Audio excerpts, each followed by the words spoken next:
All right, so let's welcome our next young scientist finalist, Mrinali Kesavadas from Mahomet, Illinois. Come on out.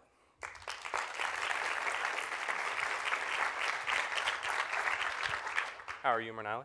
I'm good. Ready to go? Yeah. All right, here's your clicker. Have fun, good luck.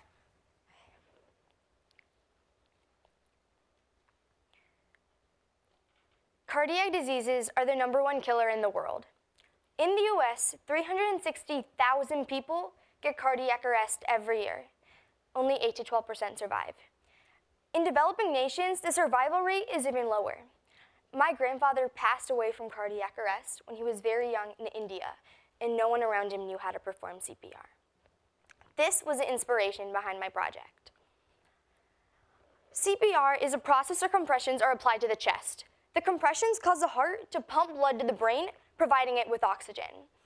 The number 4 in the corner is the number of people that have died from cardiac arrest since the beginning of my presentation. According to the American Heart Association, or AHA, a person must push at a high rate, depth, and pressure. Even though these guidelines seem simple, most people do not perform CPR correctly. According to an article in JAMA, only 60% of the professionals inside of a hospital perform CPR correctly. For this project, I wanted to switch from training people to helping people perform CPR correctly on a real patient. I hypothesized that an assistive device can help both professionals and bystanders perform CPR correctly on a real patient in real time. After doing some research, I found that there were 2 devices that can assist people in CPR, but neither of the devices met all of their criteria.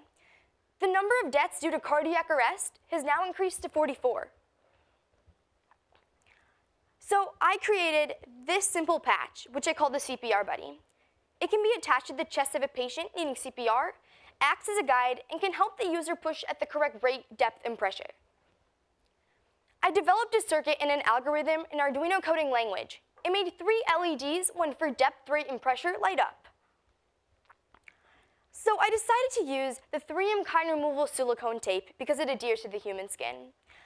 But it was too narrow and it wasn't double-sided. So instead, I used the 3M double-coated transfer tape, with this side being the kind removable silicone adhesive and the other side being the acrylate adhesive, which sticks to the patch itself. With my mentor's help, he had it especially cut for my project. Right now, I am peeling the 3M silicone tape. As you can see, it's easy to peel. I have demonstrated my project on a mannequin approved by the American Heart Association. I'm performing CPR correctly since each of the 3 LEDs are lighting up. The beeps you hear are the rate of compression at which you should push at. The most challenging part of this project was calculating the depth of compressions. With some research, I found that I could use a microelectromechanical system, or MEMS, base accelerometer. This curve shows the acceleration of the movement of the chest. So the depth is the area underneath the curve, which can be found by integration. I performed an experiment with an accelerometer. The problem was that I was only getting instantaneous data. My accelerometer was only giving me a peak acceleration, which happens in approximately 0.125 seconds if the CPR is performed correctly.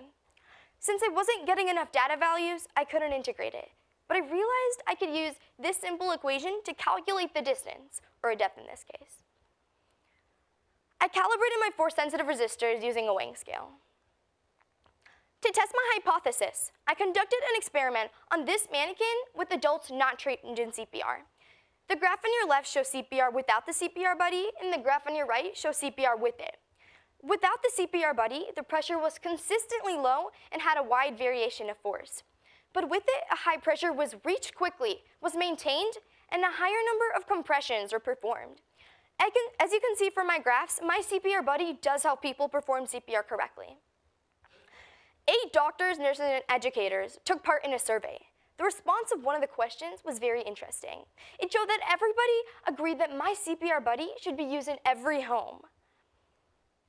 I came up with a new theory in which I call CPR constant, and with it I can develop custom-sized patches. In the future, I plan to work with the American Heart Association and a rural hospital in India to take my invention one step further. In conclusion, it only cost me around $35 to make, and if it was produced in millions, the price would reduce, which could save even more lives, especially in developing nations. 108 people have died from cardiac arrest since the beginning of my presentation, but I hope that my patch can save at least 50 of those lives. I would like to thank my mentor, Dr. Free, for guiding me during this journey, all of the judges, 3M, and Discovery Education for giving me this opportunity, and would also like to thank my family and friends for supporting me and the audience for their time. Thank you.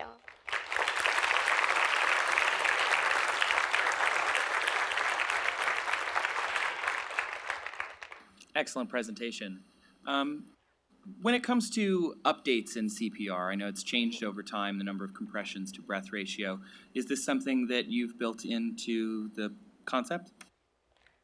The guidelines? Can the CPR buddy be updated to change the guidelines of CPR? Yes, because I use coding, so the numbers that I got from the American Heart Association I can change. So if it was 90 to 120 and it happened to change to 130, I can always just include that in the code and change it. So. Awesome presentation. That was really cool. I was wondering how you plan to implement this into the real world. So would this be something that bystanders would have on their person or first responders? How would you plan to put that into the real world? So first, I would like to use this in hospitals because, as I said, only 60% of professionals inside of a hospital perform CPR correctly. So even professionals can use a CPR buddy. But I also want bystanders to use it because most people don't perform CPR correctly in real time. So the CPR buddy can help there too, and in developing nations as well. Great presentation. You highlighted that there were really three variables that you were examining: depth and rate and pressure. And those are all what I would call kind of first order variables. Do you think there's any possibility that there's some interactions between each of those particular variables, that maybe one interacts with the other? And just curious if you thought about that. Well, I also stated before that I came up with this theory, and so in that shows the relationship between force and depth. So force and depth are proportional. So as force increases, then the depth will as well. So there's a relationship between force and depth. How do you ensure accurate placement of the patch due to various body sizes and maybe ages, such as infants? Well, with CPR, or with CPR constant? Or? Well, with the placement of the patch itself onto the person, or if it's to be used in the hospital for real patients, how would you ensure accurate placement of it? Well, for the patch itself, I have a heart, and this is the target area where you're supposed to place your palm. And underneath the heart, I have my force-sensitive resistor. And this, the American Heart Association, the guidelines are for adults, so this is not for infants or children. Good morning, Mrinali. Thank you for your presentation. My question has already been asked and answered. Thank you.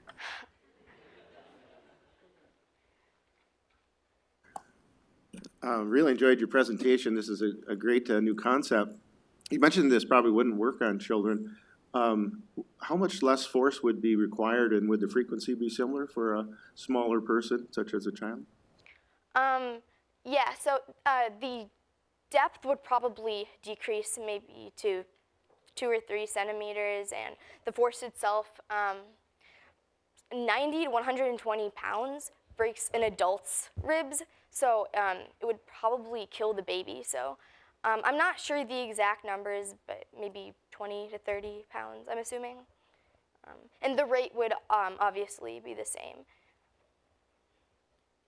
Thank you for your presentation. What challenged you the most, and how did you overcome that? So I mentioned this earlier in my presentation, but calculating the depth was the most challenging part. I've never worked with an accelerometer, and I planned to do integration, but I wasn't getting enough data values, and so integration won't be accurate.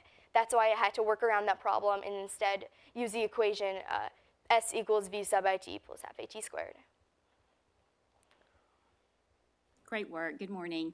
You mentioned a survey during your research. Do you plan to continue and expand and get additional data from your survey? Additional from my survey Right. itself? Do you plan to survey additional people to get more data? Oh, yes. I only did it for 8 people. So yes, I would like more people to take the survey, but with my time constraint, I didn't have that much time. But I only asked people these questions. They never got to try it out. So I want, especially professionals, to try out the CPR Buddy and to give me feedback on that, because in the experiment I performed, I only performed it with adults that are not trained in CPR.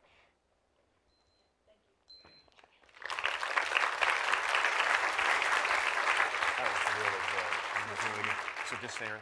So, all of these presentations, and you guys, I got to do the walkthroughs yesterday. The most amazing part about this is, like, you are solving real-world problems. I know probably statistically there are a pretty high percentage of people in here who have had to do CPR. I know I had to do CPR on my sister. So thank you. Thank you, thank you, thank you. You guys are changing the world. Good luck.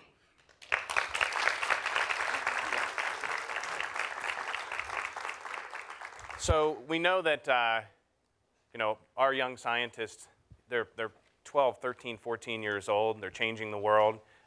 Their mentors have helped them shape these ideas. And with that right partnership, we can see the results. So let's take a look and see how 3M helps do that every day.